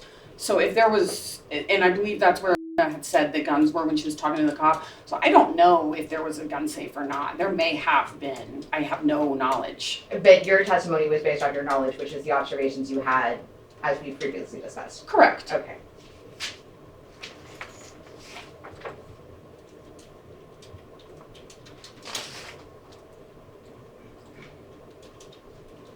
And again, your involvement in terms of participating in this case have been limited to assisting at the beginning of this case when she was pro per with the forms Yes. and assisting at the request of either myself or prior counsel in drafting pleadings. Is that fair? That is a fair characterization, yes. Thank you. I have no further questions for this witness. Anything further, Ms. Tajbakhsh? I just have to provide you with the witness about what happened in the hallway today, Your Honor. And Your Honor, for the record, is this going to count as to my time because it's not related No, to? no. Okay. If she's speaking, that's her time. Got it. Go ahead, Ms. Tajbakhsh. Michancy, did you yell as Ms. Rosenblum walked by, "There goes the rapist's attorney"? No, I didn't yell. You didn't, so No, someone asked me who she was, that's not my and I question. said that's the rapist's lawyer. Okay, so you did say that's the rapist's lawyer. I did say that, yes. Okay. Isn't it true that you called my witness Diana a bitch? No, that's not true. Okay. And isn't it true that you yelled at my client's mother, who's also a witness in this case? That is not true. Okay, so you're sitting here telling me that the marshals, everybody in the hallway is lying about what happened? So you need to differentiate. Are you saying I'm calling the marshal a liar, or am I calling the rapist's family liars? Objection, Your Honor, move to strike as non-responsive. Okay. Your Honor, I asked for clarification. Okay, we'll get clarification. Why don't we break the question down one at a time? Are you saying that my witnesses are liars? You're gonna have to be more specific. Are you saying that my witness Diana is a liar? Objection. I don't know who Diana I is. just asked her, Your Honor, she called Diana a bitch Okay. in the hallway. So your witness Diana, she Yes, did, my she witness. did answer regarding Diana, so, I didn't call anyone that, and I don't know who Diana is. All right, Your Honor, I think I've established what I need to establish. okay. Anything, any redirect? Yeah, Ms. Cramer, when you made the comment regarding the lawyer, Yes, can you expound on why you made that comment? because she represents the man who raped my niece. Sure, and you started to say that someone asked you who she was, is that correct? That is correct. And can you tell me why someone asked you who that was? Because she walked out of the courtroom. And are you aware of any other comments that have been made out in the hallway today? Yes, I am. And can you tell me what you're aware of? I'm aware that when my niece, after she testified and left with her friend and her boyfriend, as she walked by, said, freeloader, freeloader, freeloader. Objection, hearsay. Your Honor, I'm asking if she's aware of it. Okay, is this being offered for the truth of the matter? Yeah, I'm asking just if she's aware of it in response to why she made the comment as to Ms. Okay, Rosenblum. 1 second, one at a time. So your response, the objection is hearsay, and your response is you're asking if she's aware of it? If she's aware of it, and it goes directly to the comment as to why she referred to Ms. Rosenblum as the rapist attorney. So you're asking if she's aware of the comment that was made by Mr. Mr. Yes, because this all is related to Okay. the So comment you're asking regarding if she's Ms. aware, Rosenblum. that's a yes or no? Yeah. Is she aware of it? Yes, I'm aware of it. Okay. And were those comments that were made in the hallway by other people in any way related to the comments that you made with respect to Ms. Rosenblum? Yes, it is. That's all I needed. Okay. Any redirect or recross? Just one more, Your Honor. Did you look at my, at Miss and point at her and say, how dare you defend or protect a rapist? I don't know who that is. The witnesses in the hallway. I think when Did you someone, make that statement? I think there was a woman out there who waved and Objection, swat. I'm just One asking second. if you There's made that The statement. question that stands is, did you make that statement? What statement? What was the How statement? dare you defend or protect a rapist? Yeah, I didn't address any of their witnesses. I didn't say that. I'm asking if you made the statement. She just said I didn't say that. Since you didn't address my witnesses. So your second, you said I didn't address any of your witnesses, I didn't say that, so you didn't say that statement? Not the way she worded it, no. Would you like me to tell you what I said, Your Honor? If Ms. Tajbakhsh would like you to, No, Your Honor. okay, we can elicit that on redirect if we need to. Ms. Szyc, would you like to tell the court what you said? Sure. Go ahead. There are two people that know my sister, and because of who she was married to, and they have consistently supported, even though he is a convicted sex offender, he's a registered sex offender, and he raped his stepdaughter, and they continue to act like they're all friendly. And so when she waved at, smiled at her like they're homies in the hallway, I turned around and to Trisha and this other friend, her school friend out there, and I said, how dare they act like they're her friend when they are supporting a rapist? That's what I said. Okay, and you were talking to Ms. friends. That's correct. All right. Any further questions from either party? No. All right, thank you, Ms. Cramer, you may step down. Is anybody reserving the right to recall Ms. Cramer at a later time? I'll release her. Okay, you're released now, thank you. Thank you, Your Honor.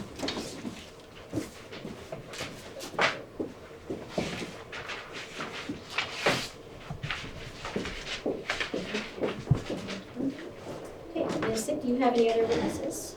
I would like to call. Okay.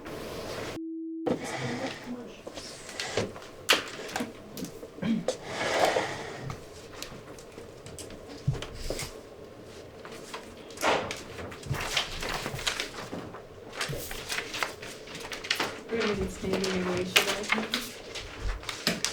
You do solemnly swear the testimony you are about to give in this action shall be the truth, the whole truth, and nothing but the truth, so help you God. Please state and spell your name for the record.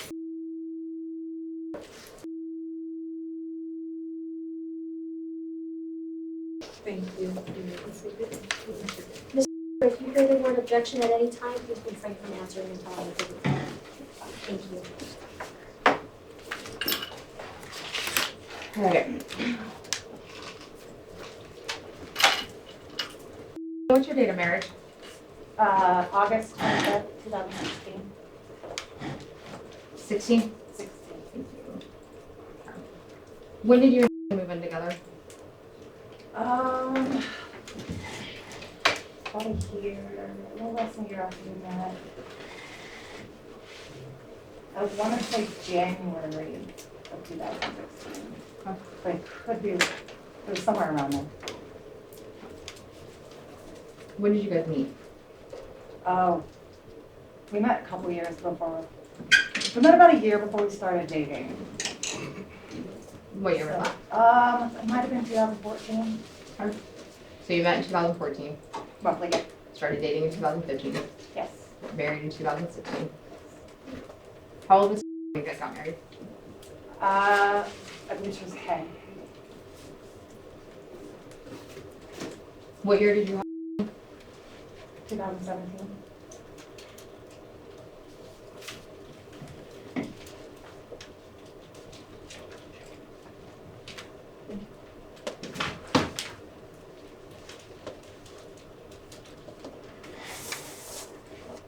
What was your marriage like prior to October of 2022?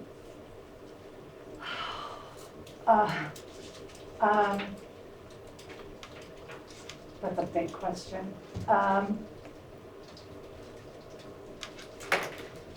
There were good times. There were bad times. Took control of the money pretty quickly. Had to quit my job and close all my bank accounts. But he was very generous. So it was good and bad. And I mean, I didn't realize I was financially isolated at the time because he was very generous. He was. And I think that's why things happened the way they did, because he was so generous. But behavior too, he was very charming at first. Spent a lot of money on me. Wanted to be with me all the time. Flattering. And then it started to get kind of, I don't know, he started like not wanting me to spend time with my family as much. We'd go to dinner with his family all the time, but he didn't. I can't even say it was, I didn't think it was intentional at the time, but he didn't want me to go hang out with my friends or family very much. Was that a gradual change or? It was gradual, yeah, it snuck up on me. He would go into rages sometimes, but he never hit me.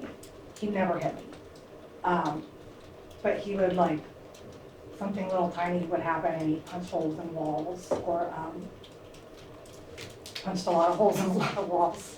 Punched a hole in the front door, we'd get a new front door. He started getting road rage really bad and like chasing people down when we were in, the whole family was in the car. That was a little scary. And I would have to be like, don't do that. This isn't safe. But he did do nice things too. Like he was always really good about like taking us out to, trips to California to see his family and his grandma. Like he took us to California a lot. He always liked to do things. Like spending time together as a family was yeah. important. Yeah, and that was a high priority for him, and that was, it wasn't all bad. He did nice things too. So, I don't know. You heard her testimony earlier today. Do you recall that? Yes. You heard her testimony about her beer. Yes. Did you know about that? I caught him at a few family functions. He would try to hand her a beer, and it would cause problems because I would get upset and I would say absolutely not. But he did that a few times. The time where at April's birthday party, where she when was that? When? Yeah. Oh, I'm not sure. It was a long time ago. I think it was like a 4th or 5th maybe, but I could be wrong on that. So not recent. No. Okay. You said 4th or 5th? What does that mean? 4th or 5th birthday. It was his birthday party. He was giving alcohol. Okay. And is the cousin, Your Honor? Yes, the cousin. Okay. 4th or, I didn't hear 4th or 5th. I didn't know what you meant. And I didn't know that he was giving her alcohol until I turned around and I saw her with a beer in her hand. And the hers. And I got very upset and I was like, what are you doing? Because I didn't know he had given it to her at first. And then my sister got upset, like everyone was like, because I was like, I gave it to her. And was like, I thought I could have it, gave it to me. And I was like, no. And then my sister got it, we ended up leaving the party over it. Like it became a problem. So it wasn't something you approved of? Absolutely not. Okay.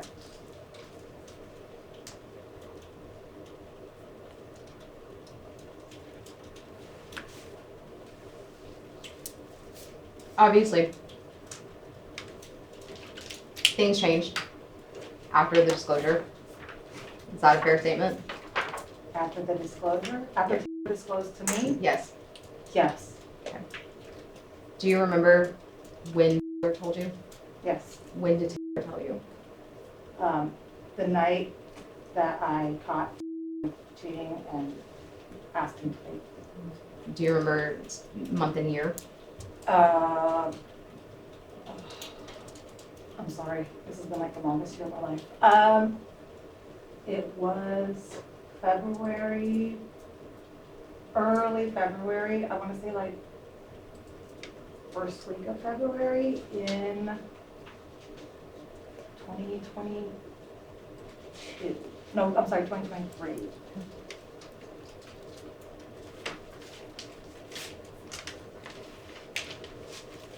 Can you walk me through what happened that night before Taylor told you? The entire night? Yes. Yes. We were out running errands and having dinner at their house. And When you say we were out running errands, who is the we? me and stuff. Okay. We dropped her off after the errands at Trisha's house to have dinner. And then we were on our way home. And his phone rang And and who is he? his phone rang. Okay. And a name popped, it was connected to his vehicle and it came up on the screen. And it said a girl's name, I think it's the Diana girl everyone keeps talking about. I'm pretty sure, but I don't know that for a fact. Okay. So you saw a woman's name. I saw a woman's name. And he clicked it and hung up on it. And I asked him who that was. And he said, oh, it's nobody. And I said something to the effect that, well, they're programming your phone, so it's somebody. And I kept asking him over and over again. At first he said, oh, I met her at the gym. And then he said he met her at work. And he just kept saying, and then she started texting him. And he kept looking at the phone and I could see a bunch of text messages. But he still didn't answer her.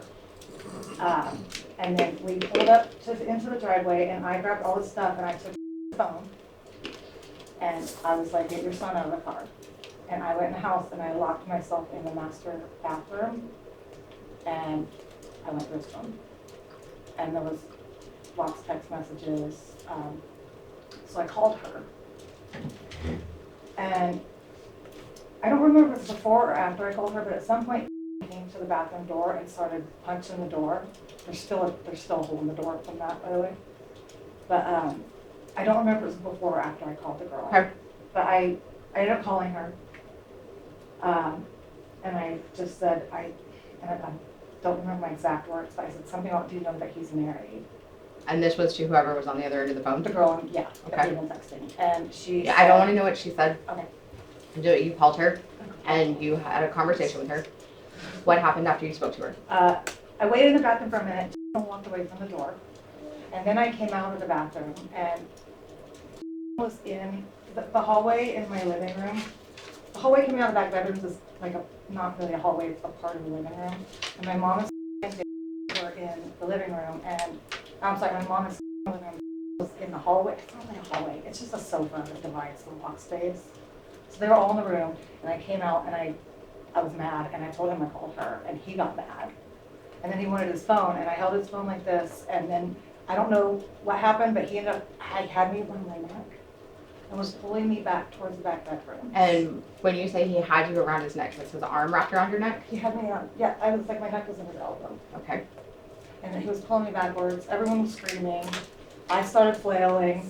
I'm pretty sure that I made contact a couple of times because I was panicked.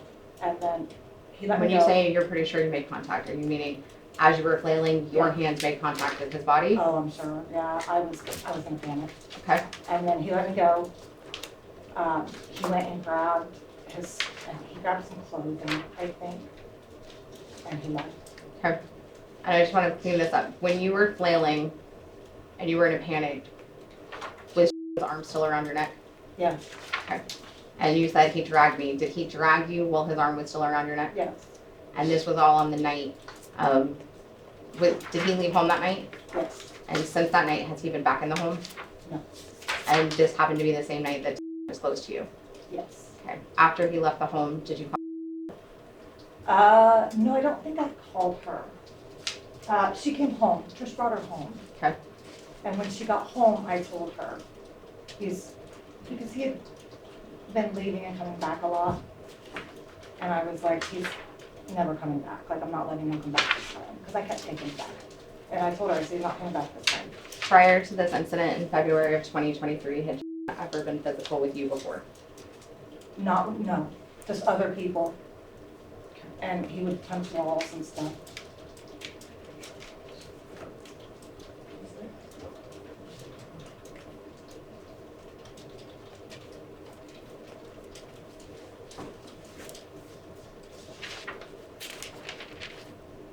Where was when this event was happening between you and on that night? In the same room. Who was watching when this event was happening that night? Well, my mom was there. My mom grabbed him. Was your mom living with you at this time or just visiting? So my mom, she doesn't technically, she's never technically ever lived here. She has a place in Minnesota, but she kind of snowbirds. So she'll come in winters and she'll stay for a month, 2. On occasion it's been 3, but that's rare. So just more like a long-term vacation? Yeah. Okay.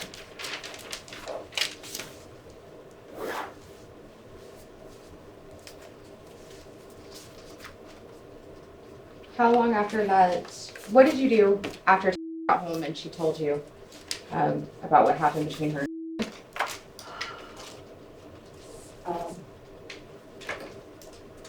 What did I say to or what were my actions after that? Your actions after that? I tried calling over and over again, and he wouldn't answer the phone, so then I started texting. And I told him, I know what you did. I know what you did. And he denied it. There was a lot of text messages. He kept denying it, and finally I just told him, I know that you did it, so stop denying it. And he finally stopped denying it. He never admitted it to me, but he did stop denying it. But I told him, I know you gave her cocaine. She told me everything. She told me everything you did. At any point, did you call the police? Not that night. Why not? That happened.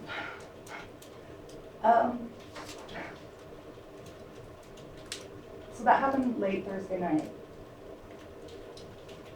And I just, like, I know I should have called him immediately, but I just hugged my kids for the weekend. And I know it's probably not the right decision, but I just hugged my kids all weekend. And I called him Monday morning. Okay. And I know it probably wasn't the right choice, but I don't know, I was in shock. I can't even describe you. I don't know, I just hugged my kids for 3 days. Can you hear me, ma'am? Say that again. I thought I just hugged my kids for 3 days. And I didn't call till Monday morning. But you did report it. I did, yeah. I reported it to. And did you cooperate with the law enforcement investigation? Yeah. And was there a CPS investigation? Yes. And did you have to, tell me about the CPS investigation. Objection, big. Tell me about the CPS investigation. Well, I mean, I guess it's broad. I don't know, I would just, can we narrow it a little bit? Okay, did you have to participate in a CPS investigation? Yes. Okay, what part of the CPS investigation what did you have to do as part of that investigation? There was a lot. Did you have to attend classes? Yes, I had to attend the non-offending parenting classes. And how many classes did you have to attend? It was a lot. I don't know how many. It was over the course of 2 months. Okay. I don't remember the exact number. Did you fully cooperate with the CPS investigation? Yes. Did you attend all of the classes they told you to attend? Yes. Did you fully cooperate with the law enforcement investigation? Yes. At any point during the CPS or law enforcement investigation, was ever removed from your care? No.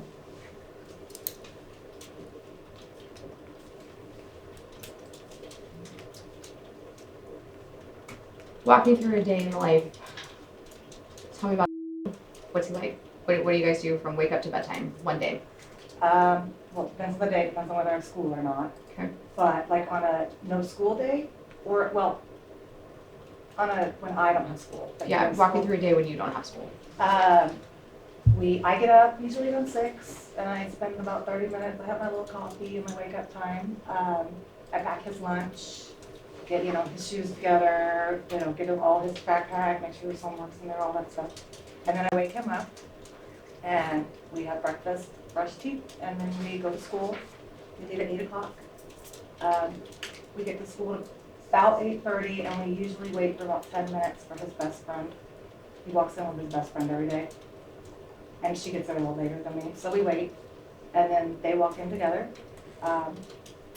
And then I'll pick him up at 3:20 when he gets out of school. We usually get a snack, but not always. Sometimes we'll, depends on if he's hungry. Sometimes we'll eat the rest of his lunch on the way home. But we go home. We usually let him, like he'll play Legos or do art or something for a couple hours. Then we'll do dinner and then homework. And then it's bath time, toothbrushing time, getting ready for bed routine. Oh, and he picks out his outfit every night for the next day. And then he gets a 5-minute window on his phone. Okay. Does he have any health issues or anything to be concerned about? Well, he has, he was a NICU baby, but they cleared him a few months after he got out of the NICU. He went to all the specialists, they cleared him. He does have a little bit of a breathing allergy that he has a nebulizer for, and he takes as needed. And he has, so, I don't know if this counts, but I guess it does. He has a condition where so we had surgery done last summer, where they Okay. It's not always successful. His was pretty successful, but he still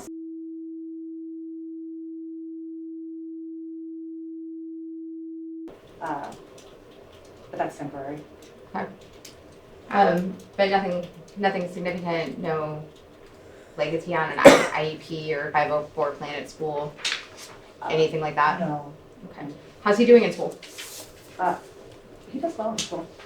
He excels in school. Does he like it? He doesn't like homework. Okay.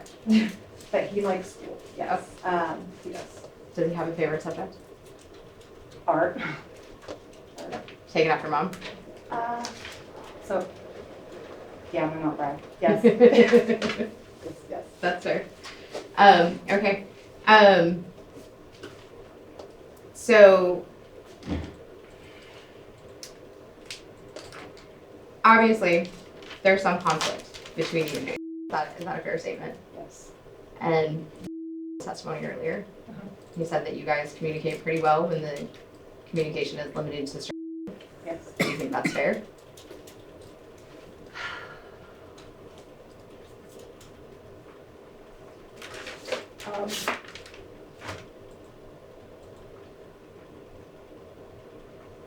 You know, I'm trying to phrase this the right way. My heart and soul is, I just want my kids to be safe. And there's a part of me that is like, don't let a registered sex offender around your kids. No, absolutely not. Like, a part of me is like revolted, and a part of me is, but I do recognize that like there needs to be a relationship. I recognize that. Does my heart and soul want to keep my kids away from every sex offender, even him? Yeah. I mean, he raped one of the kids. Like, and I have to co-parent, but I have to co-parent. Like, I recognize that. So it's hard for me, but I do it, and I do it for my son. There have been a few times where he's made some mean accusations on the parenting app. Like I was in class once, and he was asking me something about his eyes, and I was in class, and it was presentation day, and he kept texting me that So finally I started messaging back. It was real short, and I got in trouble. But when I finally got out of class, I looked and he'd written this, I don't know, 50-word text message about how I was keeping our son's health care from him. And I don't remember everything it said. It was long. But I was just like, no, please don't make those assumptions. I had to like de-escalate, say, listen, it's not, I was in class. I can't, sometimes I can't answer you right away. And if I'm short, it's not because I'm trying to be rude. I'm in class, I'm busy. Like, I will get back to you. And he did apologize. He's done it a couple other times, not to that degree, but. When was that situation when you were in class? How long ago was that? Oh, last semester. So, because I had one class in person last semester, and that was that class. I want to say it was before midterm, so October maybe, but it could be wrong on that. Okay. So testimony was that things have been pretty decent since October, so is that right around that timeline? Like, do you think? It was after the in-person visitation started, so I'm not sure. I'm not sure what he was referring to. That's fair. I don't know. Okay. That's fair. And you said there's been a couple other times, the couple other times that you're referencing, were they before or after that October text message you were just talking about? Okay. So at least somewhere in October of 2023, and there's been a few times afterwards where you would say it's been short. Is that fair? Yeah. Okay.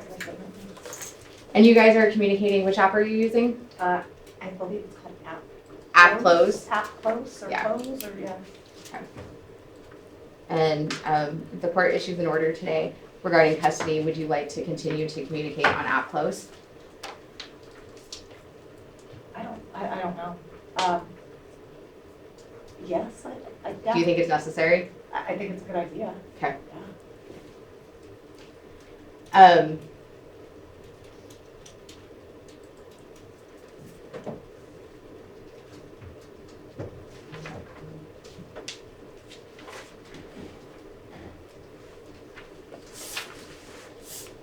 So you just mentioned in your heart of hearts you want to protect schooling. Do you have any parenting concerns that you feel you need to share with the court regarding Jason and siblings relationship? Yes. What are the parenting concerns you have that you need to share with the court? I know it was discussed earlier that I do have concerns about his ability to take to his pediatric dentist and his pediatric optometrist and his pediatrician and all these things where you have to be around children. Also, birthday party, he can't go to any kids' birthday parties, can't see any of those. That worries me. Objection, Your Honor, that misstates my client's testimony. Okay, well, she's telling me what your client said. This is her understanding. So that's what I'm receiving, that this is her understanding. These are her concerns. Yeah, Yeah. concerns. I have concerns because he gave drugs and alcohol to one of the children and raped them. Like, this is serious child abuse and neglect. Like, the decision-making process for someone to do that is beyond me. As a parent, like, aside from that obvious thing, he has a history, and I know the guns have been addressed already too, but he does have a history of leaving loaded weapons in his vehicle, which I believe has been addressed, but he tried to commit suicide last, not this Christmas but past, but the one before that, with a gun. And when he wanted to come back in the house, I told him. Hold on, I just want to make sure, when you say not this Christmas but the one before that, can you give me a year? That was, I think, 2022. That was the December before we separated in February. That was 2-3 months before we separated. He said he said he had a gun in his mouth. I did not witness any of this. This is what he told me. So this information was things that shared with you while you were married? Yes. I did not see him put the gun in his mouth. He just told me that he did that. Okay. And he wanted to come home again. And I was like, okay. This is before I knew about the rape and everything too, but I was like, okay, I'm locking all the guns up. There is a gun safe, by the way. Okay. He used to mount the AR-15 on the wall in the bedroom closet. He bought this mount and he mounted it. And I caught the boys and his little friend in my master closet looking at it, and I was like, we're buying a gun safe. Like, unacceptable, you cannot mount guns. These boys are like, no. So I made him take it off the wall, and I asked him to buy a gun safe, and he did buy it. But I told him I was taking all the guns and locking them up, and that he had to go to therapy before he came back in the house after the suicide thing. And then 2-3 days later, the whole family went to the mountains for a little day trip in the snow, and I opened the center console, and there's a gun and a butt toy. In the car? In the car, in the center console, and I was like, I didn't want the kids to see it, because they were in the back seat, so I was just like, put it down, I closed the thing again, and then when the kids got out of the car, I was like, I locked up the guns, like, you told me you would not take them back out of the safe, but until you were, and I didn't even ask about the sex toy either. Well, actually, that's not true. He told me he needed them to feel okay. And that's where I was like, you need a sex toy to feel okay? Like, I don't know, his decision-making skills make me, as a parent, concern me. He used to leave in the car, he used to have a loaded gun in the car, and he would leave in the car running in our driveway and run in the house to grab something. And I was like, where's he's in the car. Objection, Can I get some foundation? Your Honor, Foundation. I mean, Is this again, during the marriage still? she's Yeah. testifying about her concerns, and this happened while they were married. So this is still during the marriage, he would leave in the car while he was running in the driveway, and you said there was a gun and There was a gun in accessory? the car. I got really upset about it, and he did end up buying a gun locking thing for the car after that. I don't know what happened to that. I don't know if it was a new vehicle or what, because that all happened before I found the gun and the toy, the sex toy. And that one was not locked up. I don't, he normally, when I get upset about things, he would do them, but then he would undo them later. Like, I would insist that he lock up the guns, and he would agree, he would lock them up, and then he would sneak it back out of the gun safe and have it back in his car 2 days later. So, it worries me. It worries me. And then I believe you gave testimony a little earlier about the road rage and the punching the holes in the door. Is that something that is a parenting concern for you also? Yeah, the road rage especially. If I'm being totally honest, I don't think that he would hit. I don't believe that he would hit Sterling, but he does. The road rage is worrying because he gets in road rage with the whole family in the car. The very first time we ever met my parents, he picked the whole family went and picked him up at the airport, and he got in road rage on the way home and tried to run somebody off the road with my 3 generations of my family in the car. The kids were in the car. Everybody was in the car, and he tried, and I got real scared, and I made him pull over into the Ross Shopping Center, and we all got out of the car and went inside. This guy was getting road ragey back, like they were trying to run each other off the road. So when I asked him to pull over in the Ross parking lot, me, my mom, and the kids all went in the Ross. And he stayed out in the parking lot looking for the guy for a minute, and then he ended up coming in too. And one time, the road rage happens a lot. It happens a lot. Okay. And it's dangerous. He threw a Slurpee at some guy. He was parked next to his light, and I don't even know what happened. I don't know what the guy did, but he got mad at him and rolled down. I was in the passenger seat, and he rolled down the window and threw a Slurpee at the guy. Well, then the guy chased us and pulled over, and the guy pulled over into a parking lot and got out of the car. And then that guy got out of his car. Do you remember when that happened? Oh, man. That was probably about a year and a half before we split up. But I begged him to get back in the car. I was like, please, it was after he pled down the conviction for breaking that guy's ribs. Okay. Objection, hearing it. And Your Honor, I'm not asking questions about it, it's for purposes of the time frame. Sure. Okay. I'm still trying to get a time frame. A year and a half before we split is what she said. Yeah. Yeah. Roughly. So, okay, all right. If the judge were to grant your request for custody, what would an ideal custody situation look like for you? Like what, if the world were your oyster and she was gonna give you everything you want, what does that look like? I don't know. Like,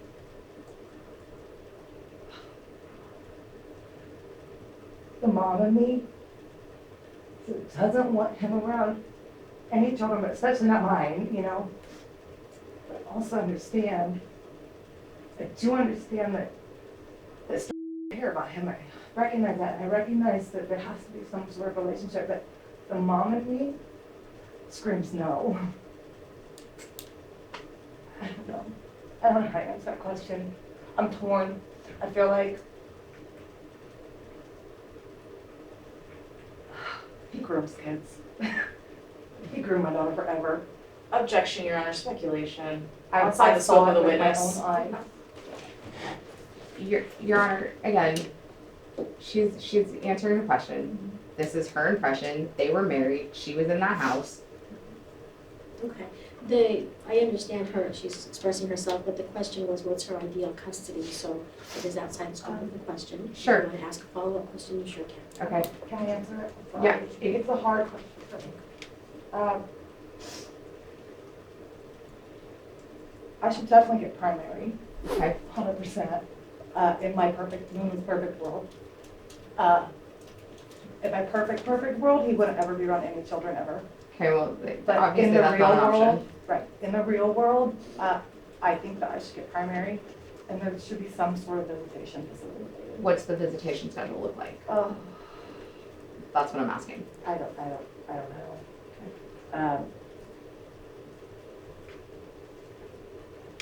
Not what we have right now, because he gets all the 4-day weekends that goes out of school, and that's all the holidays. That's all the holidays he's got right now. That's when kids are out, get 4-day weekends of holidays. So right now, he's got all of them. Even if a holiday falls on the weekend, they give him Monday off. So he's getting all the holidays right now. So what we have right now, I would say no. But prior to that, I mean, I wish I had the right answer.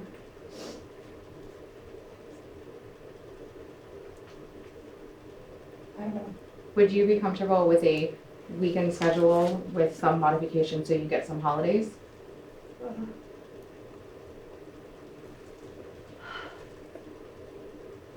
I mean, yeah. And I say that because I recognize that my son does need his family. I recognize that.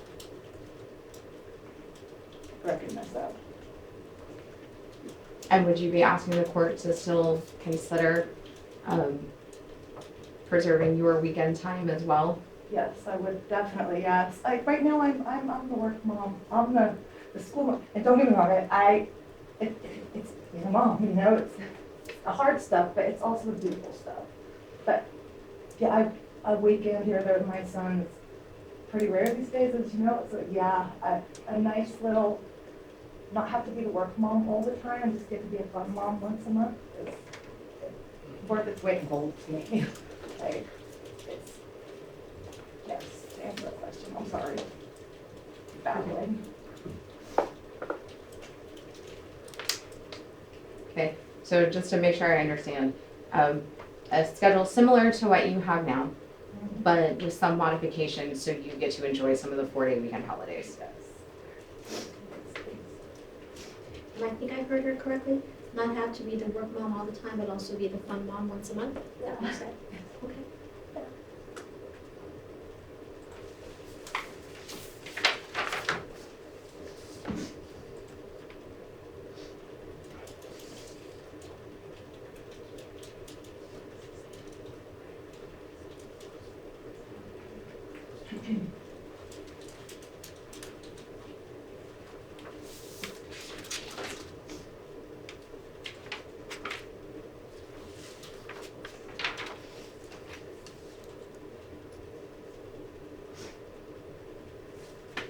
I'll pass the witness for now, Your Honor. Thank you. Ma'am, do you need it right? We're prepared to continue. We're gonna do cross-examination next. Okay. Okay.